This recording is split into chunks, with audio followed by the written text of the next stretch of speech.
Hello नमस्कार दोस्तों। तो दोस्तों मैं इस वीडियो में साइंस का प्रश्न लाया हूं दोस्तों, जो पिछले सभी एग्ज़ामों में पूछा गया है, चाहे वह रेलवे का हो एनटीपीसी या ग्रुप डी, चाहे वह एसएससी का हो जीडी या सीजीएल का। तो खासकर दोस्तों ये ग्रुप डी और एसएससी जीडी वाले विद्यार्थियों के लिए है। तो इसमें जो है कम समय में आप लोगों को 100 प्रश्न जो विज्ञान का ही केवल रहेगा, यानी साइंस से आप लोगों को कम टाइम में रिवीजन हो जाएगी।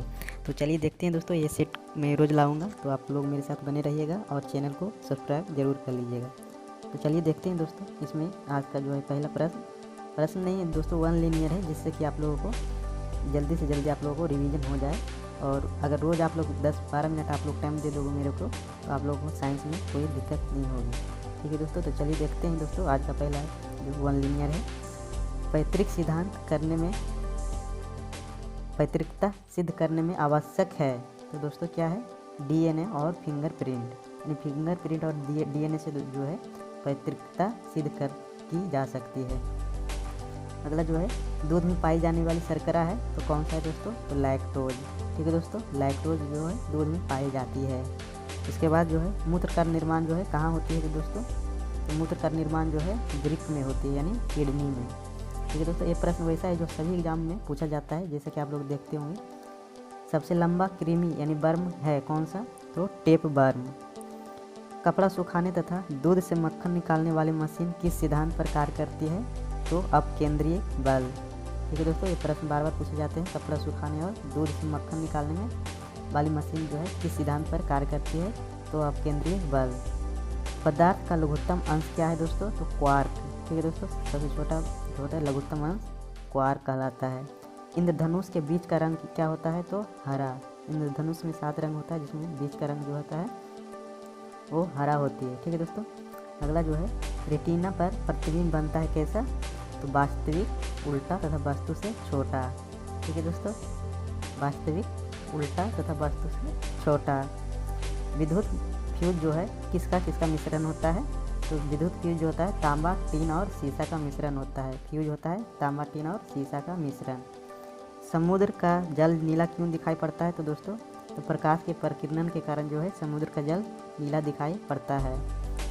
समुद्र का जल क्यों नीला पड़ता है, तो प्रकाश के प्रकीर्णन के कारण। वायु का बुलबुला जल में व्यवहार करता है कैसा, तो अवतल लेंस की भांति। ठीक है दोस्तों, हमेशा प्रश्न पूछे जाते हैं सब। वायु का बुलबुला जो है किस तरह व्यवहार करता है जल में, तो अवतल लेंस की तरह।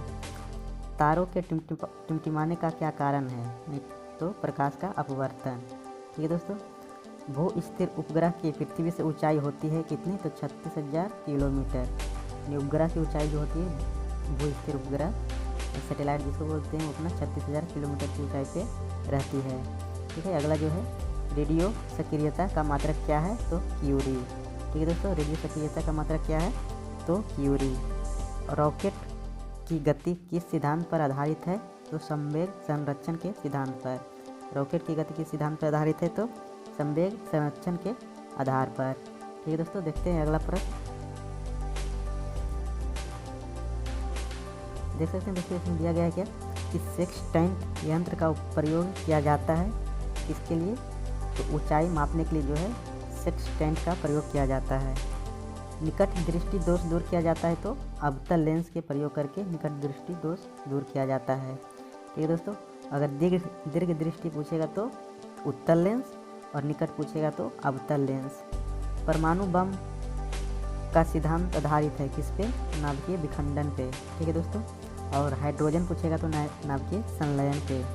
यहाँ परमाणु बम पूछा जा रहा है तो नाभिकीय विखंडन।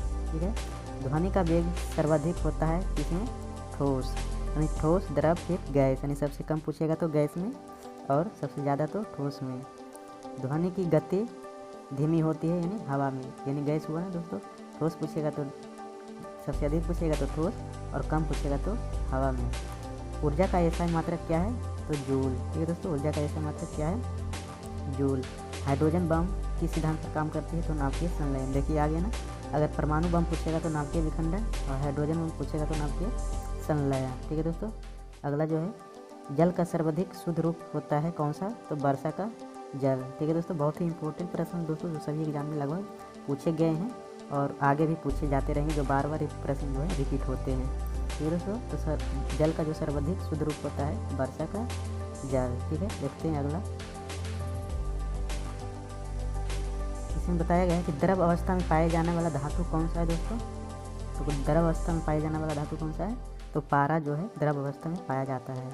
सुराही का पानी ठंडा होता है क्यों, बाष्पीकरण के कारण। ठीक है दोस्तों, बाष्पीकरण के कारण ही सुराही का पानी ठंडा होती है। जब कोई वस्तु चंद्रमा से पृथ्वी पर स्थानांतरित की जाती है तो वह पृथ्वी पर उसका भार जो है बढ़ जाता है। ठीक है दोस्तों, चंद्रमा से पृथ्वी पर यहाँ बोल रहा है, ठीक है, उल्टा जा रहा है। अगर चंद्रमा से पृथ्वी पर जाएगा तो पृथ्वी पर उसका भार बढ़ जाएगा, अगर पृथ्वी से चंद्रमा पर जाएगी तो उसका भार क्या होती है, घट जाती है। भूकंप तरंगें रिकॉर्ड की जाती कहाँ, तो सिस्मोग्राफ पर। ठीक है दोस्तों, सिस्मोग्राफ। प्रदूषित जल पीने के पश्चात आप भली भांति किन लक्षणों का विकास करेंगे, तो टाइफाइड। अगर गंदा जल पिएंगे तो आपको कौन सी बीमारी हो जाएगी, तो टाइफाइड की। ठीक है दोस्तों, अगला जो है, एक पीढ़ी से दूसरी पीढ़ी में आनुवांशिक सूचना का स्थानांतरण पूरा किया जाता है तो डीएनए के द्वारा। ठीक है, एक पीढ़ी से दूसरी पीढ़ी में डीएनए के द्वारा जो होता है सूचना का स्थानांतरण होती है। ठीक है, अगला जो है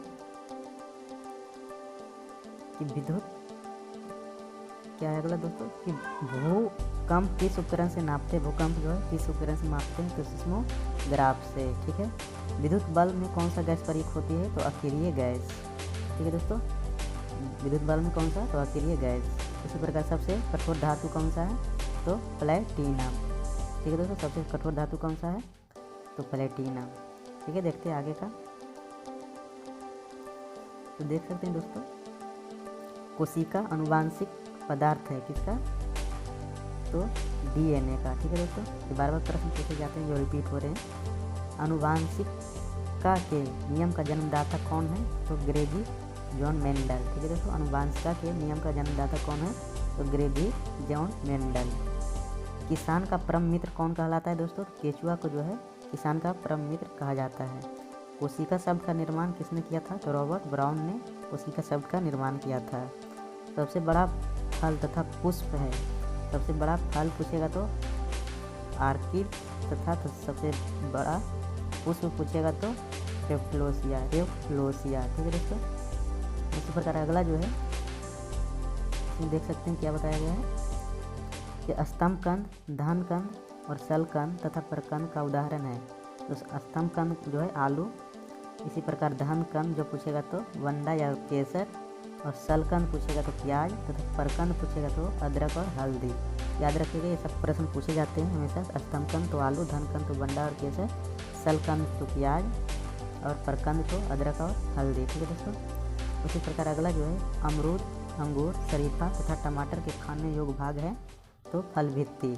फलभित्ति का मतलब ये जो दोस्तों कि पूरा का पूरा खा जाते हैं उसको फलभित्ति बोलते हैं। ठीक है दोस्तों, अमरूद भी पूरा खाते हैं, अंगूर भी पूरा खाते हैं, शरीफा भी पूरा खा जाते हैं, कोई छील कर भी खाते हैं, इसे पूरा खा सकते हैं, टमाटर भी पूरा खा जा सकते हैं। ठीक है, उसी प्रकार अगला जो है, आम, पपीता तथा बेर के खाने योग्य भाग कौन है, तो मध्य फलभित्ति। ठीक है दोस्तों, आम का भी जानते हैं, पपीता तथा बेर के जो खाने का योग्य भाग होता है वो मध्य वाले आप लोग खाते हैं, बाकी ऊपर और नीचे वाले को आप लोग फेंक देते हैं। ठीक है दोस्तों, मध्य फलभित्ति हो गया।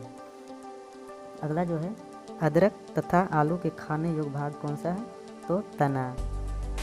मानव शरीर में जल की मात्रा शरीर के बाहर का कितना प्रतिशत होती है, शरीर के बाहर का जो है 80% जो है जल होता है। मानव के मस्तिष्क का वजन कितना होता है, तो 1350 ग्राम। ये दोस्तों 1350 ग्राम। ऊँट की गर्भावधि काल होती है कितना, तो 320 से 350 दिन। ऊँट की पूछेगी तो 320 से 350 दिन।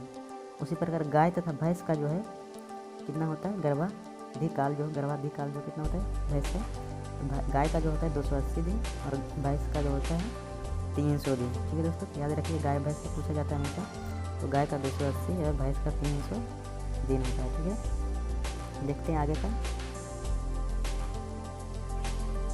देख सकते हैं दोस्तों, इसमें क्या कि प्रकाश संश्लेषण क्रिया में ऑक्सीजन मिलता है कहाँ से, तो जल से। प्रकाश संश्लेषण क्रिया में ऑक्सीजन कहाँ से मिलती है, तो जल से। प्रकाश संश्लेषण के लिए आवश्यक गैस है तो कौन सा, तो CO2 जो है आवश्यक गैस है। गैस पूछे कौन सा, तो CO2 जरूरी है।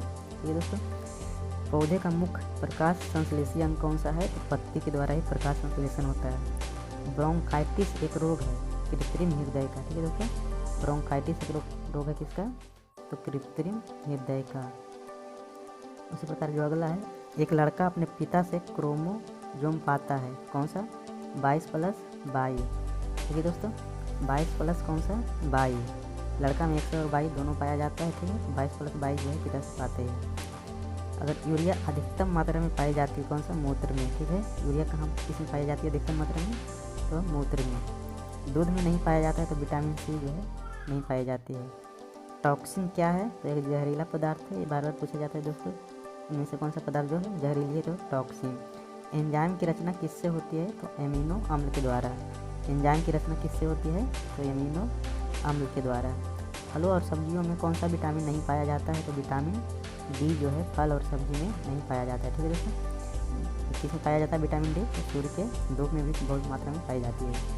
फल और सब्जी में पूछेगा तो विटामिन डी नहीं पाया जाता है। ठीक है, मलेरिया एक परजीवी है, कौन सा, मादा एनोफिलीज मच्छर का। ठीक है, मलेरिया किसका परजीवी है, मादा एनोफिलीज मच्छर। मानव मूत्र में उत्सर्जित होता है कौन सा, विटामिन सी। ठीक है दोस्तों, मानव मूत्र में कौन सा होता है, विटामिन सी। दूध में उपस्थित प्रोटीन होता है कैल्शियम। दूध में उपस्थित प्रोटीन होता है कौन सा, कैल्शियम। मेढक के हृदय में कितने भाग होते हैं, तो 3। ठीक है दोस्तों, मेढक का 3। अगर मछली का पूछेगा तो 2, मेढक का 3, और पक्षी का पूछेगा तो 4। ठीक है दोस्तों, देखते हैं आगे का। मानव शरीर का महत्वपूर्ण ग्रंथि कौन सा है, तो पिट्यूटरी ग्रंथि। ठीक है, मानव शरीर का सबसे महत्वपूर्ण ग्रंथि कौन सा है, तो पिट्यूटरी ग्रंथि। मानव शरीर में प्रचुर मात्रा में पाया जाता है कौन सा, तो कैल्शियम यानी हड्डी। ठीक है, प्रचुर मात्रा में क्या पाया जाता है, तो कैल्शियम यानी हड्डी। ठीक है दोस्तों, देखते हैं आगे का। देखिए दोस्तों, इसमें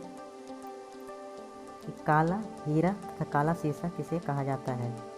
ये प्रश्न पूछे गए हैं हर एक एग्जाम में दोस्तों, चाहे जीडी का हो या एसएससी का हो या रेलवे का हो। ठीक है, तो काला हीरा तथा काला शीशा किसे कहा जाता है, तो काला हीरा जो है कार्बोनेडो को, और काला शीशा जो है ग्रेफाइट को बोला जाता है। ठीक है, मानव शरीर की सबसे छोटी अस्थि कौन सा, स्टेपिस, जो कान में पाया जाता है।